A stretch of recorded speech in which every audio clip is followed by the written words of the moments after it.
Well, hello everybody, and welcome to episode 17 of the Let's Play world. I'm over here at the iron farm, just picking up a couple of things.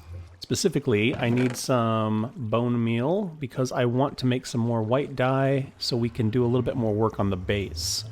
And also, I just wanted to show off that I've got a full double chest of iron blocks, which is pretty awesome. I'm walking back from the iron farm so that I can fill out that regional map that I showed you at the end of the last episode, the little teeny tiny map. So you can see over here in my left hand that it's slowly filling up. Let me update you on the map here. So here is the base and where we are. And what I did is I went up to the iron farm, which is that little brown speck right up there. And so I took the boat, like I have before, went there, and then walked back past that village, and then made my way back down this way. So that is a great start. And it's amazing how small it is. This is where I've spent most of my time. Yeah, it's not a lot of space. We'll have to fill all this out at some point. There's a couple ways to turn the powdered concrete into the solid concrete. One way is, you've probably seen before, you hold it in your offhand and then you grab your pick, and it takes a little finagling here. So if I push my right click, it'll place it down, and then if I hold my left click at the same time, it starts placing in the mining very, very quickly. This is a super simple way to turn a bunch of concrete into solids really, really quickly. Another super simple way is just take the whole stack of concrete and stack it all the way up. Make sure you have water at the bottom, because that way when you jump off, you won't die. And then you've got this big old stack of concrete, and you take your pick and you start mining the bottom, and the powdered concrete keeps falling in the water and turning solid, and you can go through a whole stack pretty quick. So I've got 14 stacks of white concrete, which definitely won't be enough to finish the base, but I think if I can figure out the design, we should have enough to transition from the first floor to the second floor. So let me get to work on that.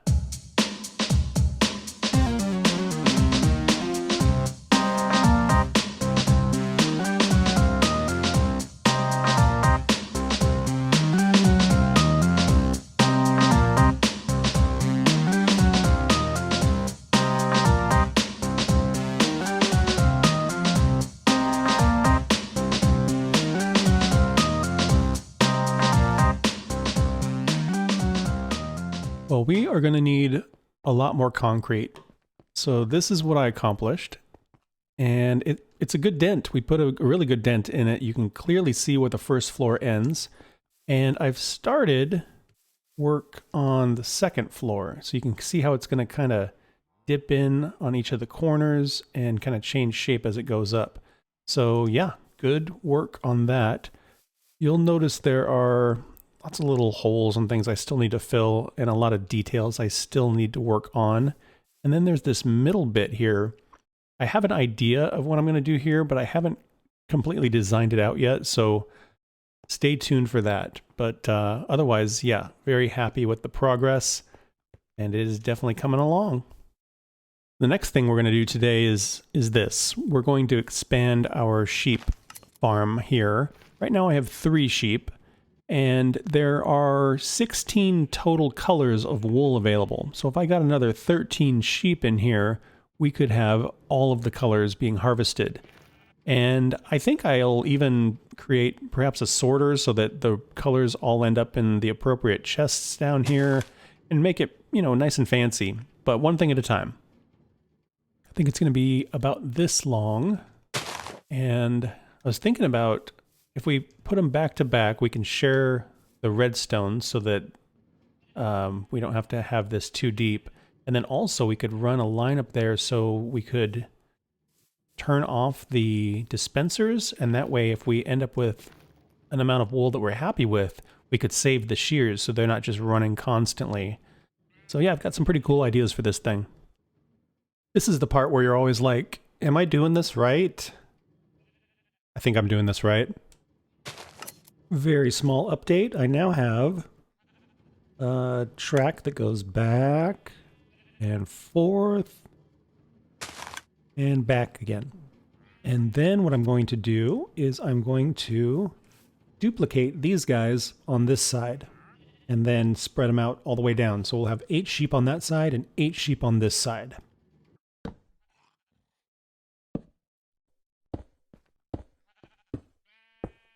So those are all of the holding cells there. Our original 3 sheep are there. And now all I need to do is get sheep in the rest of these and then fill these up with shears. Sheep, sheep, sheep. So these 2 are going to be my mama and papa sheep. And I'm going to bring them up here. And these are going to be what create all the rest of my sheep. Hopefully nobody falls off. Idiots. Oh, come on. So stupid. All right, let's try this again. You. Honk. You. There we go. Now you guys stay there. Little sheep, come with me. There we go.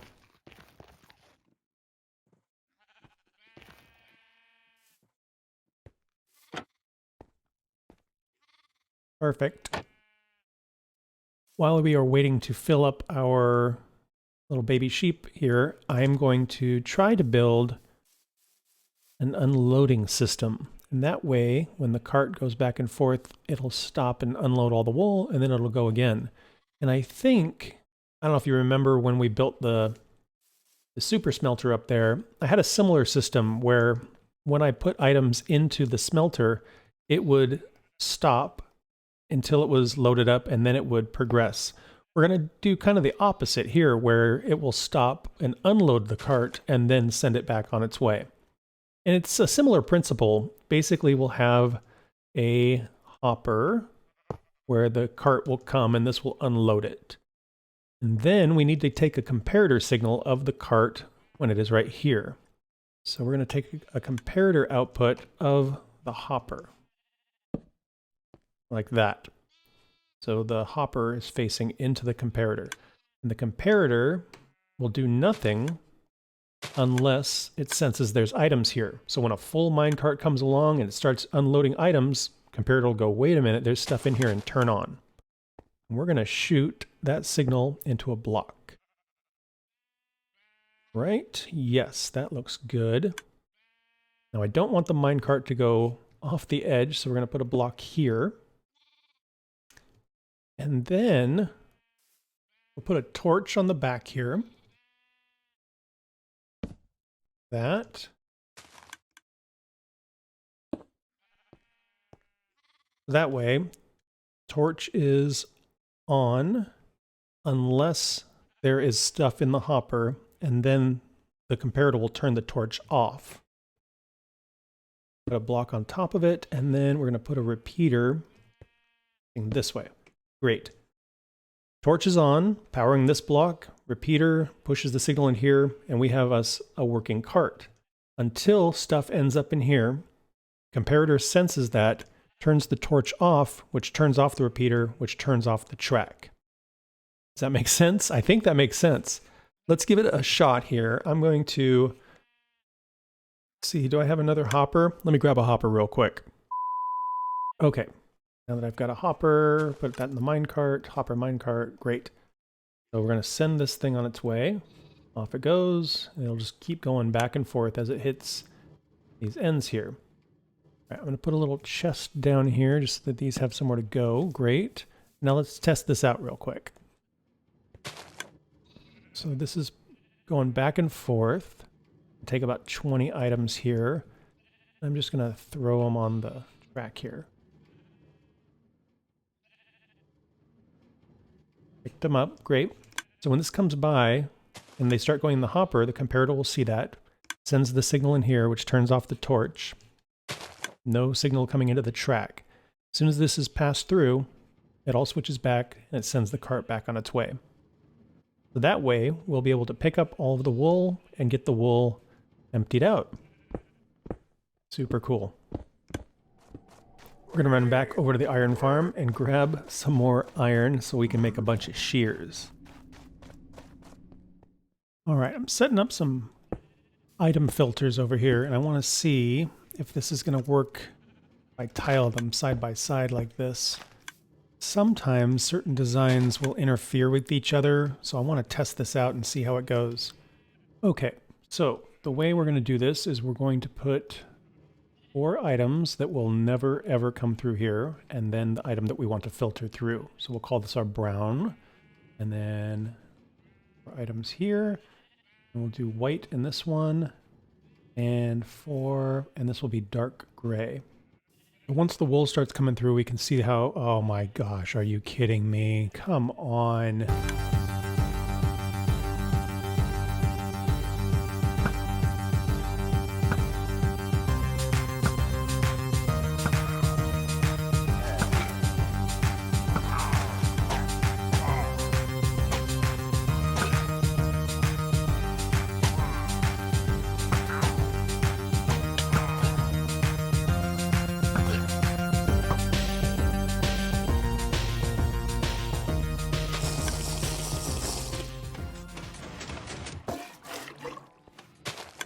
I remember the first time I ever saw an item filter, and I thought it was pure sorcery. I didn't understand how this little combination of blocks could sort out a specific item. It just was really crazy to me. What's basically going on is our minecart is unloading and sending items through this top row here.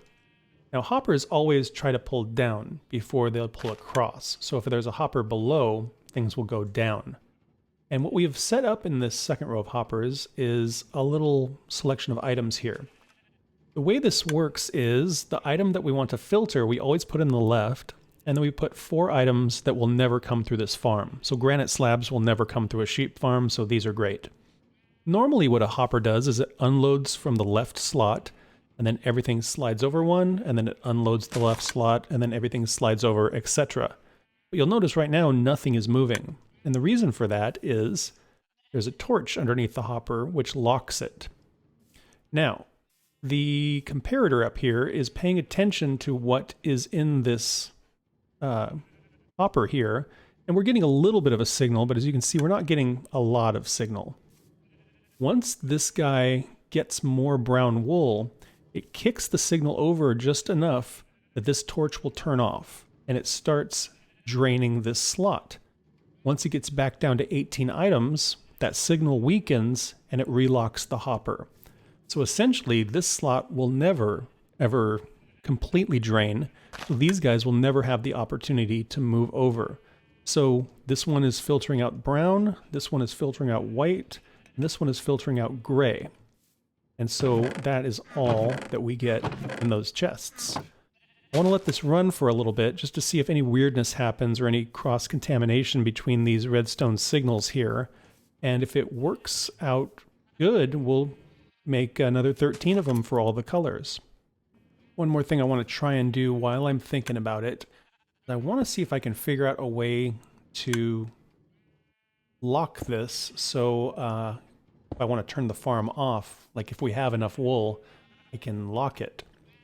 So I'm thinking if I can create a constant redstone signal here with like a lever or something, then if the sheeps eat the grass, this is already fired, and so it'll save on the shears, so we don't just have shears firing over and over and over. My initial thought was I could just stop the cart every so often, but then the shears would keep working and wearing down, and I thought, why not save some shears and just lock the observers? So I'm going to play with this a little bit and see if I can figure out a way to So I noticed when I put an extra bit of redstone in between each of these, all of a sudden the redstone is not pointing into the dispensers, and when this gets triggered, as you can see just then, none of the dispensers went off. What I'm going to try and do is put a target block here.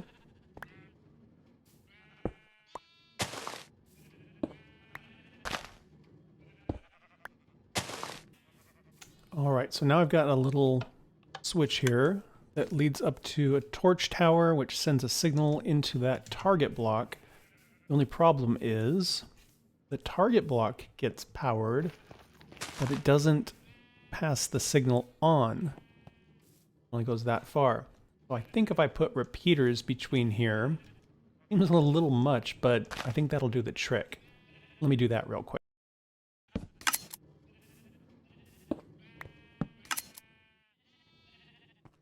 All right, last sheep is in the farm. And these guys I'm actually going to leave open because they keep the wool from falling behind the hopper. Sometimes when the shears go off, it's a little bit energetic and it gets stuck. So trapdoors help with that. All right, let's check on our test here. Awesome, great, cool. This is working out exactly the way I want it to. So I'm going to tear it all down. So the reason I want to tear all this down is I want to have basically a two-part building. I want the main building to house the sheep, and then I want kind of a secondary part up here where we have the wool collection. For three reasons. One is it'll bring it closer to the base so I don't have to walk so far. For two, I don't have a lot of room under here, and I don't really want a dirt ceiling. And then for three, I think it'll look a lot more interesting to have kind of a two-part building rather than just one big square or something like that. So let me work on rerouting this and figuring out where the center is going to be, and we'll start putting those item sorters back together. All right, making some progress here. So those are the 16 barrels I'm going to use. And the reason I'm using barrels is you can put a block above a barrel and it'll still open. If these were chests, I wouldn't be able to put anything on top of here. And I think I want to put the color right above so that we can see what is in the barrels. As you can see, I offset it just a little bit. So we'll have a building over there and a building over there, and I think it's going to look real sharp. So let me keep working on this. So I've got all of the sorters on the back here. And again, I'm going to keep an eye on it and make sure that this redstone doesn't interfere. It looks like they're all connected, but the thing is, you know, if there's a bunch of stuff in here, it would have to be really powerful to bleed over into the next repeater. And so I just don't think we're going to get enough wool at once that's going to be an issue, but we'll keep an eye on it. And then over here, I moved the switch so that I'm able to disable the farm. And that way we can save the shears if we've got enough wool. White, brown, gray, light gray, black, red, orange, yellow, lime, green, cyan, light blue, dark blue, purple, magenta, pink. There we go. So I'm going to let this run for a little bit, and then once the wool starts coming in, I can start setting up the filters to sort the colors into the different barrels, and that will be a functional wool farm. Next step is just to decorate it. I've discovered that the target blocks, while they pass the signal really well for our kill switch, they don't pass the signal for the dispensers. Redstone is so interesting. It's just so weird that this will work. So if this guy fires, he powers the block, and then the redstone will carry it just like it did down there into the dispenser. But for whatever reason, this won't work. It seems like it's the same idea, like, you know, the dispenser is getting powered by the target block instead of the dust. That's just not how it works. So this is a functional farm, but if I want a kill switch, if I put redstone between these, you can see it stops pointing into the dispenser. And so that's the problem there. What if I put a... Nope, target block breaks it too. I have to think about this one. All right, the wool is rolling in, and it's still filling up some of the filters. Like, I don't have anything down here yet on most of the colors, but some of them are starting to fill through. And yeah, I think it's looking really, really cool. I think this will be floor level here. So these guys will be right at my foot level so I can see the colors nice and easy. Not sure how tall this thing will be, but I don't think I'm going to get to all of the building today. I still need to mess around with that kill switch because, like I said, this is just pouring in the wool. You can see, like, here they come. But, yeah, I don't have any way of turning it off. So what we'll end up with is just backed up hoppers if I don't turn it off, and we'll run through all of our shears, which is just kind of a waste. I know we have an iron farm and we can make more shears, but I have to hop up there and refill them and all of that. So I'm going to keep thinking on how to turn this off, because that's an interesting problem, and maybe I can come up with an interesting solution. One more thing. We're going to add a new friend to our family here, and that is this bird right over my right shoulder. And fun stuff, I traded a lot with one of my librarians, and I now have name tags.